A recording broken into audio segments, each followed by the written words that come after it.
Hello बच्चा लोग, कैसे हो आप सभी। तो चलिए आज का वीडियो में हम केमिकल रिएक्शन एंड इक्वेशन का next topic balancing of chemical equation कैसे करना है इसके बारे में डिस्कस करेंगे। ओके, तो आज का वीडियो स्किप नहीं करना, बहुत इंपॉर्टेंट होने वाला है। और आपका जो भी प्रॉब्लम आ रहा होगा ना केमिकल इक्वेशन को बैलेंस करने में, वो सारे आपके क्लियर हो जाएंगे, सारे डाउट्स क्लियर हो जाएंगे इसमें। ओके, तो उम्मीद है कि पिछले वीडियो आपको पसंद आई होगी। तो देखो, बैलेंसिंग ऑफ केमिकल इक्वेशन में सबसे पहले हम बात करते हैं कि बैलेंसिंग ऑफ केमिकल इक्वेशन में हम फॉलो कौन सा लॉ, कौन सा रूल, क्या लॉ अपनाते हैं, कौन सा रूल फॉलो करते हैं उसके बारे में। तो जाहिर सी बात है कि बैलेंसिंग ऑफ केमिकल इक्वेशन में law of conservation of mass को ये फॉलो करेंगे। ओके, जब भी हम केमिकल इक्वेशन बैलेंस करेंगे ना, तो एक ही लॉ फॉलो करेंगे, क्या? Law of conservation of mass. उसके अलावा हमको कुछ नहीं सोचना है। ओके, तो चलिए अब law of conservation of mass होता क्या है इसके बारे में डिस्कस करते हैं। तो आपने पहले भी पढ़ रखा होगा law of conservation of mass के बारे में। ओके, कंजर्वेशन ऑफ मास, देखो नाम ही बता रहा है, कंजर्वेशन ऑफ मास, मास को कंजर्व कर लेना, यानी कि जो पहले मास है वही बाद में भी मास अगर आ रहा होगा तो वो law of conservation of mass होगा। ओके, तो अब इसके इस लॉ के अकॉर्डिंग क्या बोलेगी किताब। किताब क्या बोल रही है, देखो, एटम्स कांट बी क्रिएटेड और destroyed in a chemical reaction. किसी भी केमिकल रिएक्शन में एटम्स ना ही क्रिएट होगा और ना ही डिस्ट्रॉयड होगा। ओके, यानी कि ना ही बनेगा और ना ही खत्म होगा। So the number of atoms for each element on both the side, इस प्रकार जो दोनों साइड यानी कि रिएक्टेंट और प्रोडक्ट में जो सारे एलिमेंट्स हैं, प्रत्येक एलिमेंट्स के नंबर ऑफ एटम्स जो होगा वो क्या हो जाएगा, इक्वल होगा और बैलेंस्ड होगा। ओके, दूसरे वर्ड में इसी को क्या बोलेंगे कि टोटल मास, प्रोडक्ट जो फॉर्म्ड होगा उसका टोटल मास केमिकल रिएक्शन में वो इक्वल होगा किसके, total mass of reactant participating in chemical reaction. तो ये हो गया तुम्हारा law of conservation of mass, और इसी का यूज करके हम केमिकल इक्वेशन को बैलेंस करते हैं। ओके, इसके बाद देखते हैं कि बैलेंस्ड केमिकल इक्वेशन क्या होता है। तो बैलेंस्ड केमिकल इक्वेशन क्या हो गया, वो इक्वेशन जिसमें सारे एलिमेंट्स के एटम्स बराबर हो रिएक्टेंट और प्रोडक्ट में, उसको क्या बोल देंगे, बैलेंस्ड केमिकल इक्वेशन। ओके, या फिर देखो रिएक्टेंट का मास और प्रोडक्ट का मास यानी टोटल मास जो है वो सेम अगर है किसी भी केमिकल इक्वेशन का, तो वो बैलेंस्ड केमिकल इक्वेशन होगा। या फिर नंबर ऑफ एटम्स से ज़्यादा बेहतर है, नंबर ऑफ एटम्स से हम कैलकुलेट करेंगे। ओके, सिंपल सिंपल है यार, केवल नंबर ऑफ एटम्स, जितने भी एलिमेंट्स है सबका नंबर ऑफ एटम्स दोनों साइड बराबर कर दो, क्या हो जाएगा, वो केमिकल इक्वेशन बैलेंस्ड हो जाएगा। ओके, अब स्टेप्स क्या क्या फॉलो करना है इस केमिकल इक्वेशंस को बैलेंस करने में, इसके बारे में देखते हैं। ओके, देखो, कहीं भी केमिकल रिएक्शन हो रहा है तो उसको केमिकल इक्वेशन से ही रिप्रेजेंट करेंगे ना, रिएक्टेंट्स और प्रोडक्ट्स के फॉर्म में, और दोनों के बीच में कौन सेपरेट करेगा, एरो उसको सेपरेट करेगा। ओके, ये चीज़ हम बहुत पहले से 8th क्लास से पढ़ते आ रहे हैं। तो अब देखो, फर्स्ट लेक्चर में भी हमने केमिकल रिएक्शन का डेफिनेशन देखा था कि रिएक्टेंट्स का जो भी एलिमेंट्स होते हैं उनके एटम्स में रीअरेंजमेंट होकर के नया सब्सटेंस फॉर्म कर देता है, प्रोडक्ट बोलते हैं उसको। ओके, अब देखो, इक्वेशन को बैलेंस्ड करना है, केमिकल इक्वेशन को अगर बैलेंस करना है तो इक्विलिब्रियम मेंटेन करना पड़ेगा उसको वहाँ पे। ओके, इसका मतलब ये है, इक्विलिब्रियम का मतलब क्या हो गया कि दोनों साइड एटम्स का जो नंबर है सारे एलिमेंट्स का वो सेम होगा, सेम होना चाहिए, तब जा करके बैलेंस्ड होगा। ओके, अब देखो, chemical equations are balanced using coefficient. अब कोफिशिएंट क्या होगा, चलो एक बार हम बैलेंस्ड केमिकल इक्वेशन के बाद एग्जांपल देख लेते हैं। तो देखो, सिंपल इक्वेशन एक लिखते हैं, कार्बन और ऑक्सीजन का CO2 बना देता है, कार्बन डाइऑक्साइड। यहाँ देखो कार्बन 1 है, इधर ऑक्सीजन 2 है, इधर भी कार्बन 1 है, ऑक्सीजन भी 2 है, तो ये क्या हो जाएगा, तुम्हारा बैलेंस्ड इक्वेशन हो गया। ओके, अब देखो दूसरा इक्वेशन क्या देख लेते हैं, H2 + O2 H2O। अब बताओ क्या ये इक्वेशन बैलेंस्ड है, हाँ या ना, कुछ में भी बताओ, ये क्या ये इक्वेशन बैलेंस्ड है? नहीं, ये इक्वेशन बैलेंस्ड नहीं है। और कैसे हम देखेंगे कि इक्वेशन बैलेंस्ड नहीं है, सिंपल देख लो ना, यहाँ ऑक्सीजन 2 है, यहाँ ऑक्सीजन 1 है, कैसे बैलेंस्ड होगा, नहीं होगा। रिएक्टेंट और प्रोडक्ट में इक्वेशन क्या हो जाएगा तुम्हारा, ये एटम्स डिफरेंट आ गया ना, वो सारे एलिमेंट्स का, हाइड्रोजन का चलो सेम है, ऑक्सीजन का डिफरेंट आ गया, बैलेंस कहाँ होगा, अनबैलेंस्ड होगा। इसको बैलेंस करने के लिए हमको क्या करना पड़ेगा, ऑक्सीजन भी इधर इक्वेट करना पड़ेगा। ओके, तो देखो, अब इधर ऑक्सीजन कितना है, 2 है, इधर हाइड्रोजन कितना है, 2 है, इधर हाइड्रोजन कितना है, 2 है, ऑक्सीजन कितना है, 1 है, हम यहाँ पे 2 से मल्टीप्लाई कर देंगे तो हाइड्रोजन कितना हो जाएगा, 4 हो जाएगा। ऑक्सीजन, अब एक प्रॉब्लम आ गया यार, ऑक्सीजन तो बैलेंस हो गया, हाइड्रोजन नहीं बैलेंस होया, हाइड्रोजन 4 हो गया, इधर इधर तो 2 ही है, क्या दिक्कत है, इधर 2 मिला देंगे ना, तो 2 4 नहीं हो गया, तो इधर हाइड्रोजन कितना हो गया, 4, इधर ऑक्सीजन कितना हो गया, 2, इधर हाइड्रोजन कितना हो गया, 4, इधर ऑक्सीजन कितना हो गया, 2। इस प्रकार इक्वेशन क्या हो गया, बैलेंस। देख, बैलेंस हो गया, बैलेंस हो गया, जैसी बात है, बैलेंस हो गया। तो अब ये जो न्यूमेरिकल वैल्यू हम ऐड कर रहे हैं ना, इसको हम बोलेंगे कोफिशिएंट बोलेंगे। ओके, और जहाँ जैसी ज़रूरत पड़ती है कोफिशिएंट का, वहाँ हम खुद से ऐड करते हैं बैलेंस करने के लिए, पहले से वो दिया नहीं रहता है। ओके, इक्वेशन में बैलेंस करने के लिए हम कोफिशिएंट का यूज करते हैं अपने according.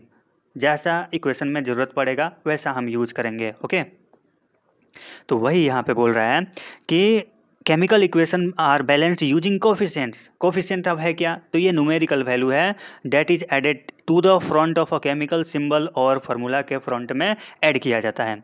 It indicates the number of atoms और molecules of the material involve in the process. जो भी प्रोसेस में मटेरियल इन्वॉल्व होते हैं उसके नंबर ऑफ एटम्स और मॉलिक्यूल्स को इंडिकेट करता है कोफिशिएंट। ओके, अब देखो यहाँ पे अभी हमने बात किया ना कि कोफिशिएंट को अपने अकॉर्डिंग रखते हैं जैसे ज़रूरत पड़ती है, तो place the coefficient in front of symbols or formula as needed to balance a chemical equation. Chemical equation को बैलेंस करने के लिए जैसे ज़रूरत पड़ेगा वैसे हम कोफिशिएंट पुट करेंगे। Okay, so that the same number of each type of atom appears on both side reactant and products. Okay, ताकि दोनों साइड रिएक्टेंट और प्रोडक्ट दोनों साइड सारे एलिमेंट्स के एटम्स क्या हो, सेम हो जाए।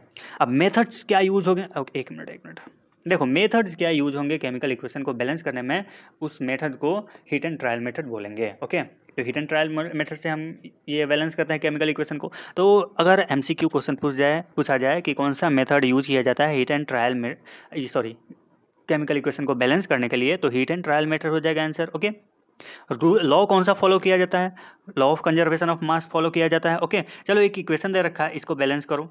ये रिएक्टेंट हो गया और ये प्रोडक्ट हो गया। रिएक्टेंट में जिंक कितना है, रिएक्टेंट में जिंक 1 है, हाइड्रोजन कितना है 1 है, क्लोरीन कितना है 1 है। अब देखो प्रोडक्ट में जिंक कितना है 1 है, क्लोरीन कितना है 2 है, हाइड्रोजन 2 है। ओके, तो चलो क्लोरीन इधर 2 है।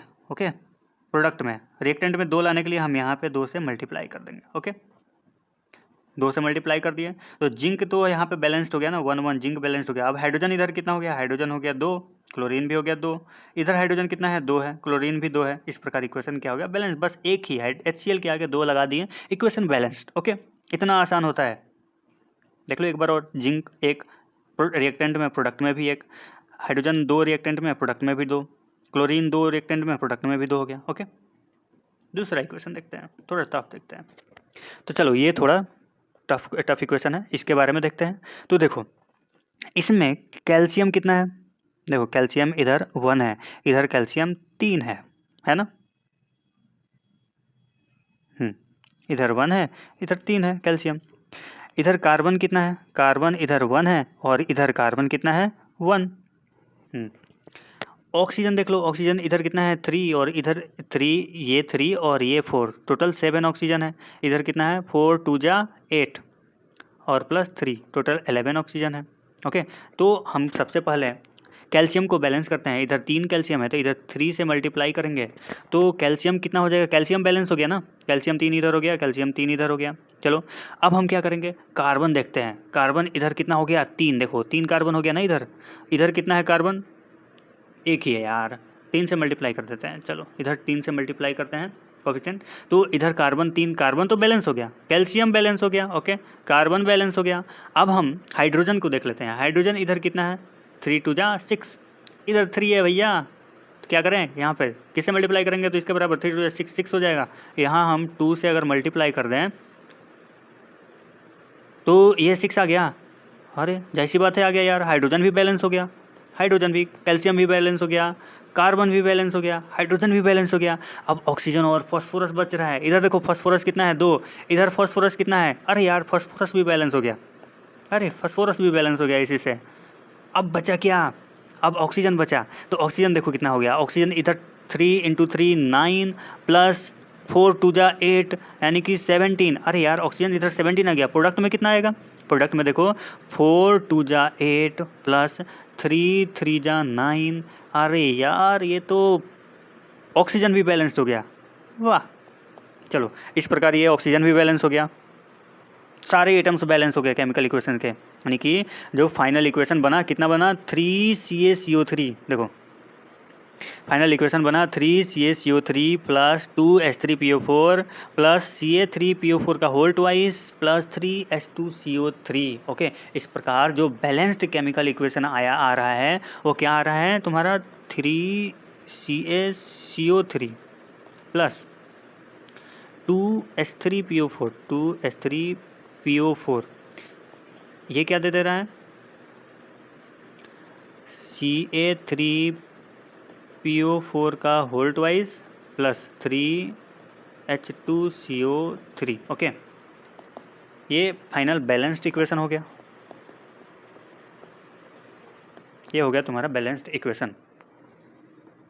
कैसे बैलेंस किया ये भी हमने देख लिया ना, कैसे बैलेंस किया केमिकल इक्वेशन को। ज़्यादा टफ नहीं है। चलो ये अगर आपको टफ लग रहा है तो एक हम आपको सिंपल यानी कि शॉर्ट मेथड भी देंगे, यानी कि शॉर्ट ट्रिक भी देंगे।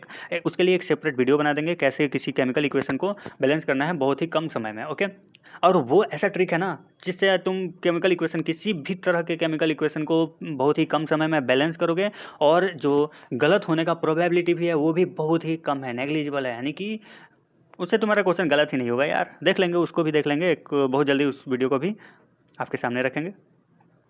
दूसरा एक, तब तक इक्वेशन और भी ऐसे कर लो ना बैलेंस।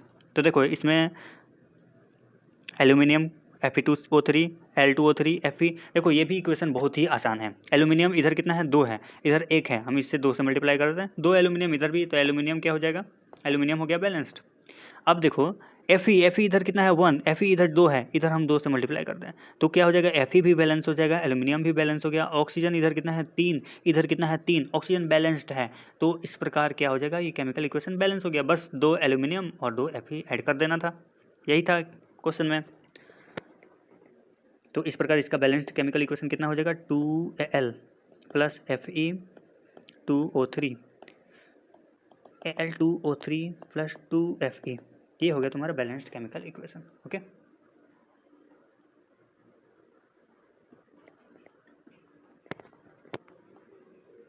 चेक कर लो एल्यूमिनियम, एक बार और चेक कर लो, ये हो जाएगा तुम्हारा एल्यूमिनियम, देख लो एल्यूमिनियम 2, इधर एल्यूमिनियम 2, इधर Fe2, इधर Fe2, इधर ऑक्सीजन 3, इधर भी ऑक्सीजन 3, बैलेंस्ड हो गया ना। चलो नेक्स्ट देखते हैं, एक और देख लेते हैं। ये बहुत इंपॉर्टेंट इक्वेशन है, और ये फोटोसिंथेसिस बोल सकते हैं इसको, फोटोसिंथेसिस का इक्वेशन है। ओके, रिएक्शन है, और इसमें फॉर्मेशन क्या हो रहा है, ग्लूकोज का फॉर्मेशन हो रहा है। तो देखो सबसे पहले CO2 H2O C6H12 O6 और ऑक्सीजन। तो सबसे पहले हम कार्बन को बैलेंस कर रहे हैं, इधर कार्बन 1 है, इधर 6 है। ओके, तो इधर भी हम 6 से मल्टीप्लाई कर दे रहे हैं, 6 से मल्टीप्लाई कर दिए तो 6 CO2 हो जाएगा। तो चलो कार्बन तो बैलेंस हो गया, ऑक्सीजन कितना आ गया, चलो ऑक्सीजन को अभी हम छोड़ देते हैं, हाइड्रोजन को बैलेंस करते हैं। हाइड्रोजन कितना है, हाइड्रोजन इधर 12 है, इधर हाइड्रोजन कितना है, इधर तो 2 ही है यार, तो चलो 6 से इधर भी मल्टीप्लाई कर देते हैं, तो 6 दूजा 12, यानी कि ये भी क्या हो जाएगा, बैलेंस हो गया, यानी कि कार्बन भी बैलेंस हो जाएगा, हाइड्रोजन भी बैलेंस हो गया। अब बारी है ऑक्सीजन, बचा क्या, सिर्फ ऑक्सीजन बचा। तो ऑक्सीजन रिएक्टेंट साइड में ऑक्सीजन कितना हो गया, ऑक्सीजन कितना हो गया रिएक्टेंट साइड में, 6 दूजा 12 प्लस 6 18 हो गया। ओके, 12 प्लस 6 18, ये रिएक्टेंट में हो गया। प्रोडक्ट में कितना हो जाएगा, देखो प्रोडक्ट में, अरे यार 6 और 2 8 ही हो रहा है, और हमको 18 लाना है, तो चलो ऑक्सीजन में भी हम 6 से मल्टीप्लाई कर दे रहे हैं, तो 12 प्लस 6 कितना हो जाता है, 18। इस प्रकार बैलेंस्ड केमिकल इक्वेशन क्या हो जाएगा, 6CO2 प्लस 6H2O 6H12O6 और 6O2। इस प्रकार ये हो गया इक्वेशन बैलेंस्ड।